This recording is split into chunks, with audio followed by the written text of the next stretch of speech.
Hey, what's up? This is Chosen. Happy middle of the week to you. And we have got some balance changes being teased from Plarium as we head into the middle of the week. So I'm going to go through these balance changes, keep you in the loop, and give you my thoughts on if they are good, bad, neutral, and if any of these champions are going to be changing in a noteworthy way. So let's get into it.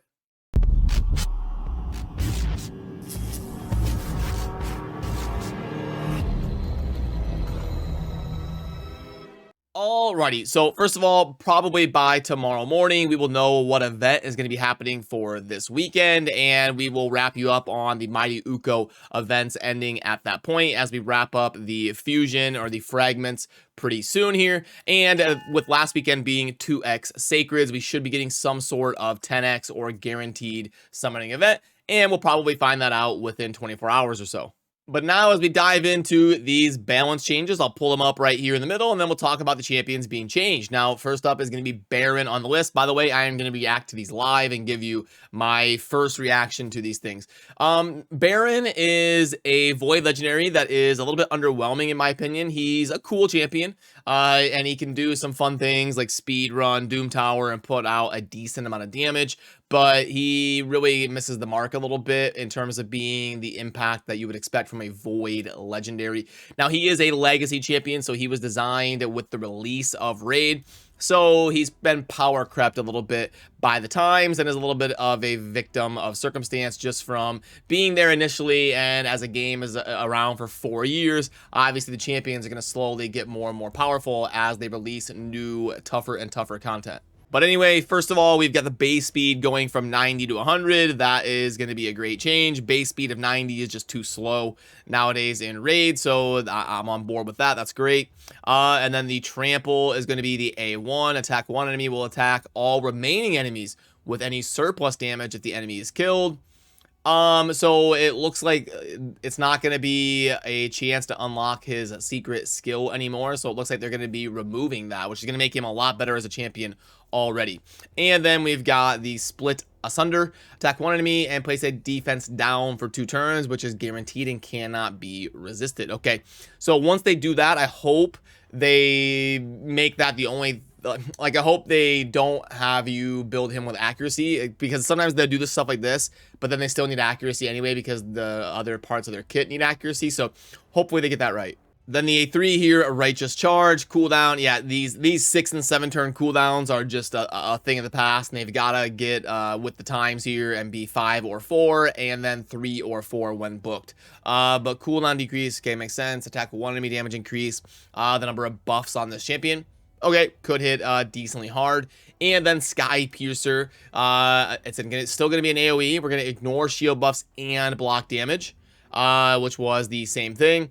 And the only thing that changes is as well as 50% of the target's defense.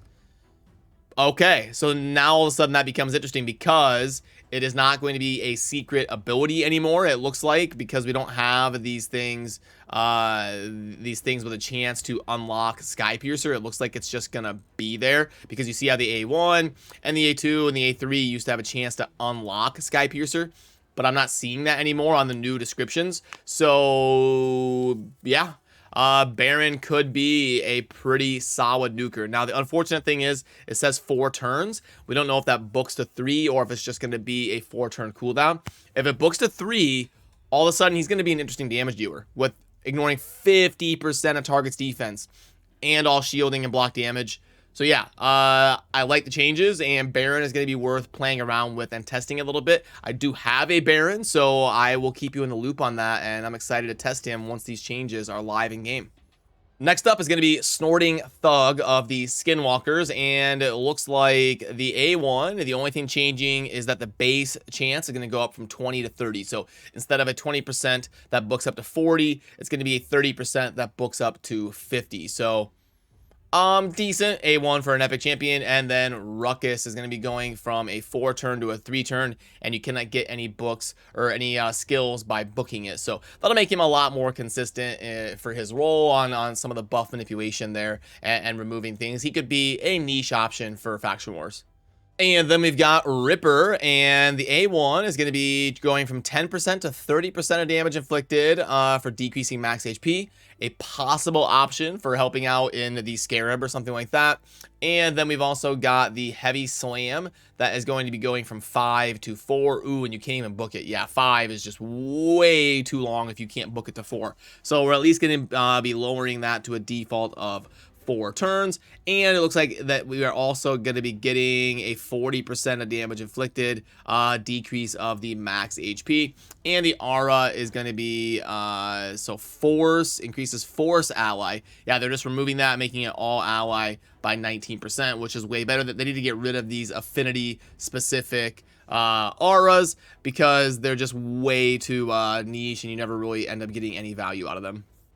And then we've got Bloodfeather. Now, Bloodfeather, I have been singing Bloodfeather's praises for years now. I think she is a great option for Faction Wars and is really underestimated because of her ability to help you progress against bosses. She brings a lot of crucial roles to the fight, but we are going to be getting an A1 that has an extra 30% chance of inflicting a critical hit. Pretty insignificant buff there, but going from 20 to 30 is nice. And then we've got the Armor Breaker, which is going to be a 30% chance of inflicting a critical hit. I mean, okay. So they're just making her a little bit easier to be built as a damage dealer. Nothing else is really changing. But the cooldown on this ability is going to be going from 5 that books to 4 to a 4 that books to 3. And it looks like the same thing. They're just going to allow her to be built with 70% crit. Like someone like a Cold Heart or something, because she's going to get that 30% extra bonus on all of her abilities that kind of do damage here. But yeah, Bloodfeather, because she brings the defense break and also the decreased speed, she's a pretty fun option for progressing against bosses and for like a mid-game Faction Wars option, because those are pretty crucial, 2 crucial roles to bring to the fight. You could put her in like a lifesteal set. She does damage every turn and keeps herself sustained and brings a couple crucial roles to the field. So she'll be an above average epic, nothing godly or anything, but a nice little bump here to her kit.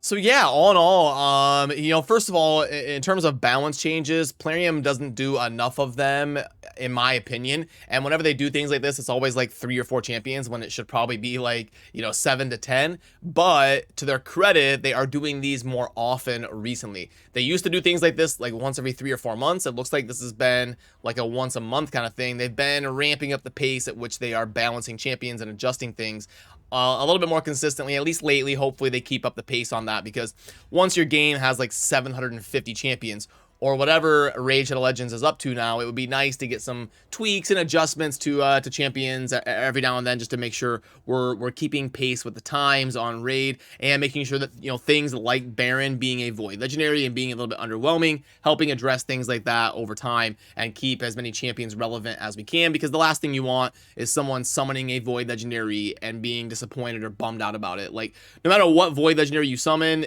it should be an exciting moment, especially if you're an early or mid-game player. You know, the gap between Krisk and like some of those lower tier some of those lower tier legendaries like Baron that are a little bit too niche, hopefully we could shorten that gap a little bit. But yeah, I think Baron is, you know, the other changes are kind of, they're all right. Like, sure, they're better, but I don't think it's anything like meta changing.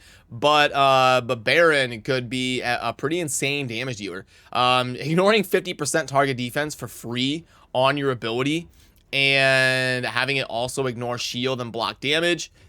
I mean, it says cooldown of 4 turns, so this ability's never had a cooldown before. Now, if this thing is a cooldown of 4 that books to 3 or something, could be pretty intense. I'm guessing it'll probably just be a 4-turn cooldown if I had to guess, and it might have a couple books for damage or something.